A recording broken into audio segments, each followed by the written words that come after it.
Welcome back to city news. Tenali market area committee ఆధ్వర్యంలో గణేష్ ఉత్సవాల్లో భాగంగా అన్నదాన కార్యక్రమం నిర్వహించారు. గత 21 సంవత్సరాలుగా గణేష్ మహోత్సవాలు వైభవంగా నిర్వహించడం జరుగుతుందని, ఈ ఉత్సవాల్లో భాగంగా భక్తులకు భారీ అన్నదానం ప్రతి ఏటా చేయడం జరుగుతుందని, ఈ సంవత్సరం కూడా భక్తులకు పెద్ద సంఖ్యలో అన్నదాన కార్యక్రమం చేయడం జరిగిందని కమిటీ సభ్యులు తెలిపారు.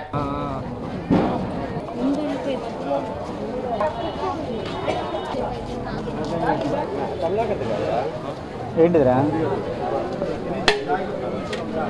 అగు వెళ్ళిపోతాను నీ అమ్మ కూడా రాను నేను.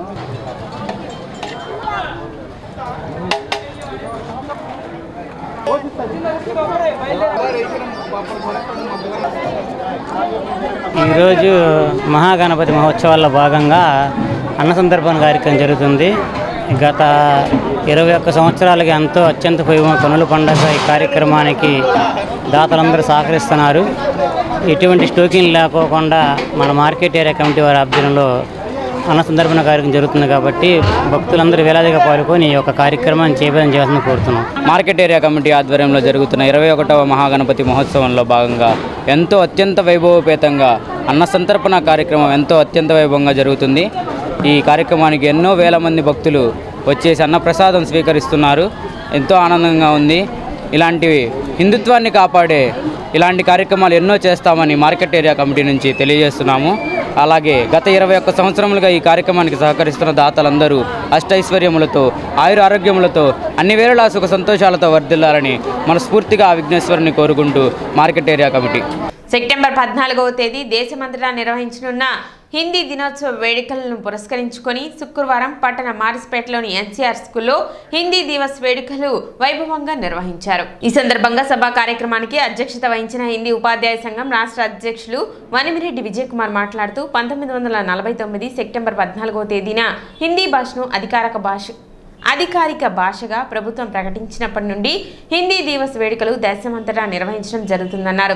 ఎన్సీఆర్ పాఠశాల హిందీ ఉపాధ్యాయులు పులి భాస్కర్ మాట్లాడుతూ హిందీ భాష చాలా వరకు సంస్కృత భాష నుండి గ్రహించబడిందని, విద్యార్థులందరికీ చక్కగా అర్థమయ్యేలా సులభతరం చేయబడిందని అన్నారు. ప్రపంచంలోని చాలా దేశాలలో హిందీ ముఖ్య భాషగా ఉండటం గర్వకారణమన్నారు. హిందీ దివస్ సందర్భంగా హిందీ ఉపాధ్యాయునిగా తాను ఈ స్థాయిలో ఉండేందుకు సహకరించిన తమ గురువు గారి కుమారులు మంగళగిరి ప్రాంతంలో హిందీ టీచర్గా 1990 నుండి ఇప్పటి వరకు ఎన్నో వేల మందికి హిందీ పాఠాలు నేర్పిన జీవీఎస్ వరదాచార్యులను దుస్సాల్వ పూలమాలలతో ఘనంగా సత్కరించారు. అనంతరం సన్మాన గ్రహీత జీవీఎస్ వరదాచార్యులు మాట్లాడుతూ ప్రపంచంలో ఎక్కువగా మాట్లాడే భాషల్లో హిందీ రెండవ భాషని లాంగ్వేజ్ ఆఫ్ యూనిటీగా మహాత్మా గాంధీచే పిలువబడటం జరిగిందన్నారు. హిందీ నేర్చుకుంటే దేశంలో ఎక్కడికి వెళ్ళినా భాష సమస్యలు లేకుండా జీవించవచ్చని తెలిపారు. ఎటువంటి భయం లేకుండా విద్యార్థులందరూ హిందీ చక్కగా నేర్చుకోవాలని సూచించారు. తెనాలి పట్టణంలో ఉన్న హై స్కూల్స్లో హిందీ బోధిస్తున్న ఉపాధ్యాయులను ఈ సందర్భంగా ఘనంగా సత్కరించారు. అలాగే హిందీలో అత్యధికంగా మార్కులు సంపాదిస్తున్న విద్యార్థులను మెమెంటోతో ప్రశంసా పత్రంతో అభినందించారు.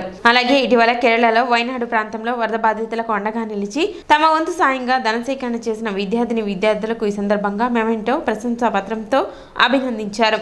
కార్యక్రమంలో హిందీ ఉపాధ్యాయ సంఘం గుంటూరు జిల్లా అధ్యక్షులు తాటి నరేష్, హెచ్ఎంపివి సుధారాణి, బాపట్ల జిల్లా హిందీ ఉపాధ్యాయ సంఘం ప్రధాన కార్యదర్శి పిసిహెచ్ శివకుమార్, లలిత అండ్కో కుమార్, బి విజయకుమారి, జ్యోతిరావు, హిందీ ఉపాధ్యాయులు, విద్యార్థులు పాల్గొన్నారు.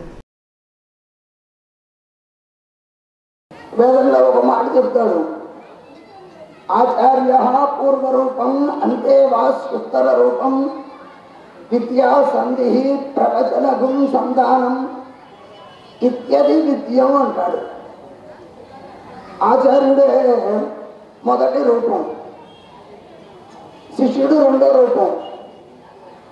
వీరిద్దరి మధ్య సంధి విద్య, వీళ్ళిద్దరి మధ్య జరిగేటువంటి సన్మార్గ దర్శనం ప్రవచనం.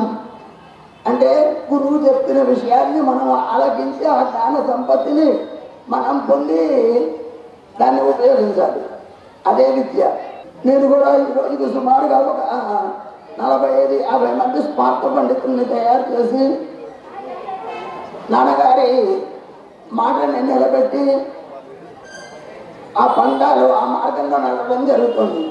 మరి మా పాఠశాలలో ఈ విధంగా ఒక పండుగ వాతావరణంగా ఈ హిందీ దినోత్సవం జరుపుకోవడం అనేది మాకెంతో సంతోషంగా ఉంది. భాష యొక్క ప్రాముఖ్యత గురించి చెప్పారు. అట్లానే సెప్టెంబర్ 14వ తారీఖున మనము ప్రతి సంవత్సరము హిందీ దినోత్సవాన్ని జరుపుకుంటున్నాము. రాజభాషగా హిందీ భాషను మనం నేర్చుకోవటం జరుగుతుంది.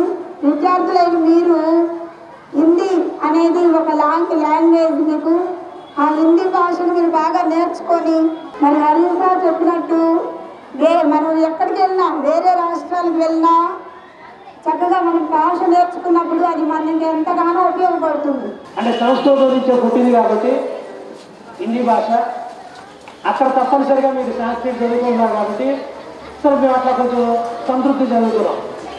కాబట్టి అట్లా మనం భాషని ఎప్పుడైతే 10th క్లాస్ వరకే కాదు, తర్వాత కూడా మీరు కనుక కంటిన్యూ చేసుకొని భాష ఎప్పుడైతే మనం ఒకటి కన్నా ఎక్కువ భాషలు మీరు చూడండి, మనకి తెలిసినట్టుగా ఇంత ముందు మనకి ప్రధానమంత్రిగా చేసినటువంటి పివి నరసింహారావు గారిని మీరు చూసినట్టయితే ఆయన బహుభాషా కోవిడు. హిందీలో మరి తెలుగులో ఉన్నటువంటి విశ్వనాథ్ సత్యనారాయణ గారు రాసినటువంటి 1000 పడగలని సహస్రపడని హిందీలోకి రాశాడు. సో హిందీలోకి రాయగలిగారు పండితులు ఉన్నాడు పివి నరసింహారావు గారు.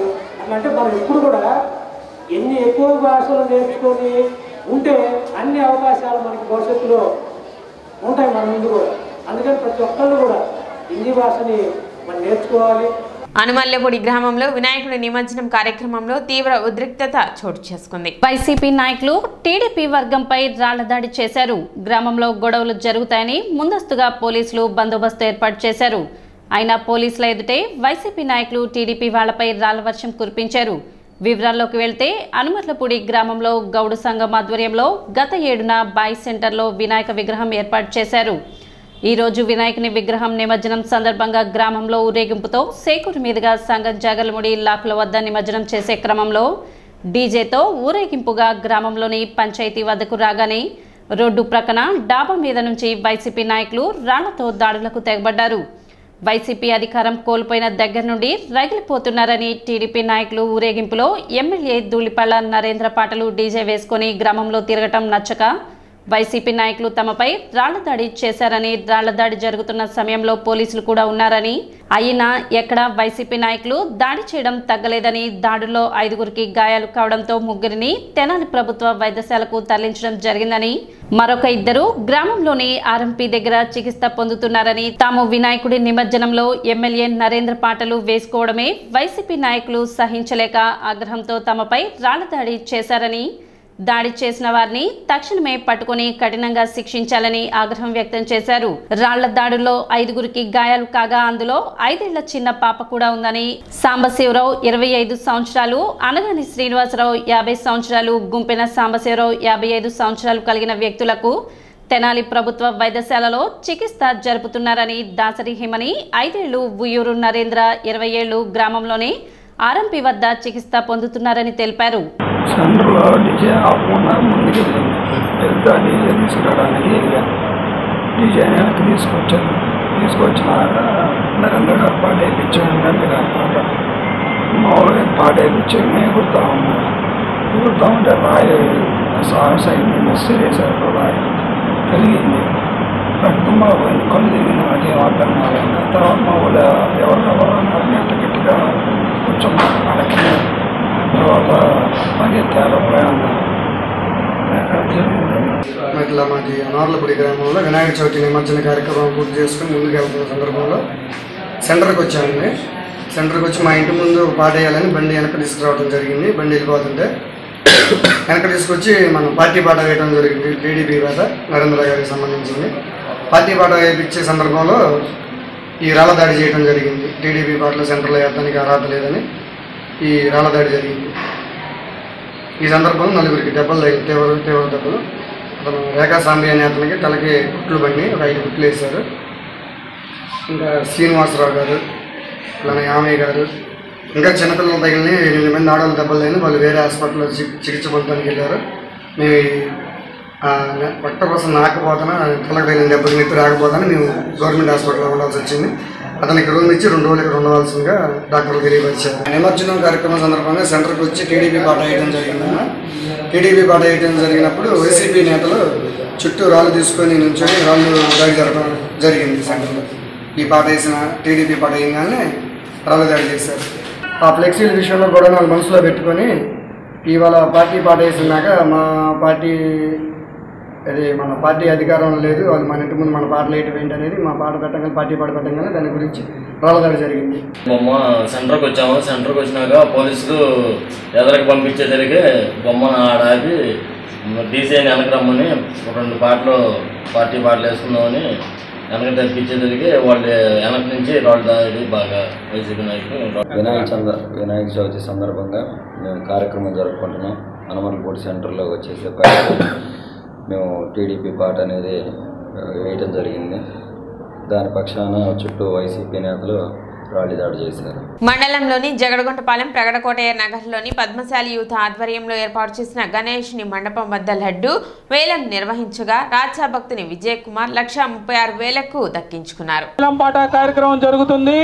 గుంటి వెంకట గారి పాట 135,000 రూపాయలు. రాజా భక్తుని విజయ్ కుమార్ గారి పాట స్వామివారి దివ్య ప్రసాదం 136,000 రూపాయలు. ఒకటో మీతో పని ఉంటుంది, ఎక్కడున్నా కూడా తప్పెట్లు మేళాలందరూ 36,000 రూపాయలు. రెండోసారి ఉత్సాహవంతమైన భక్తులు ఇంకెవరైనా ఉంటే ముందుకు రావాల్సిందిగా కోరుతున్నాం. పాట రెండోసారి రాజాపత్రి విజయ్ కుమార్ గారి పాట 136,000 రూపాయలు. 136,000 రూపాయలు. రెండోసారి రాజాపత్రి విజయ్ కుమార్ గారి పాట 136,000 రూపాయలు. రెండోసారి పాట కొట్టేస్తున్నాం. ఎవరైనా ఉన్నారా? రాజాపత్రి విజయ్ కుమార్ గారి పాట 136,000 రూపాయలు. మూడోసారి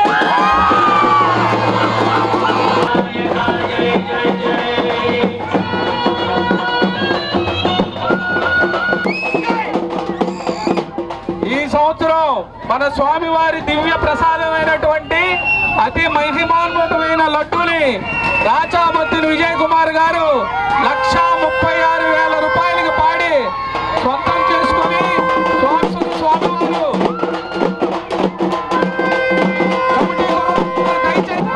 రాజాభక్తుని విజయ్ కుమార్ గారు 136,000 రూపాయలకి స్వామివారి దివ్య ప్రసాదమైనటువంటి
సిటీ న్యూస్ ముంచి ముందు ముఖ్యాంశాలు మరోసారి.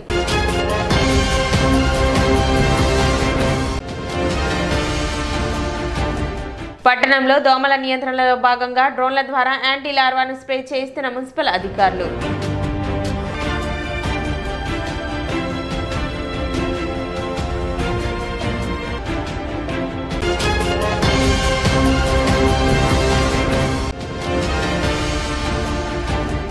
ఎస్సీ వర్గీకరణను వ్యతిరేకిస్తూ సబ్ కలెక్టర్ కార్యాలయంలో వినతి పత్రం అందజేసిన తెనాలి డివిజన్ ఎస్సీ ఎస్టీ వ్యతిరేక పోరాట సమితి.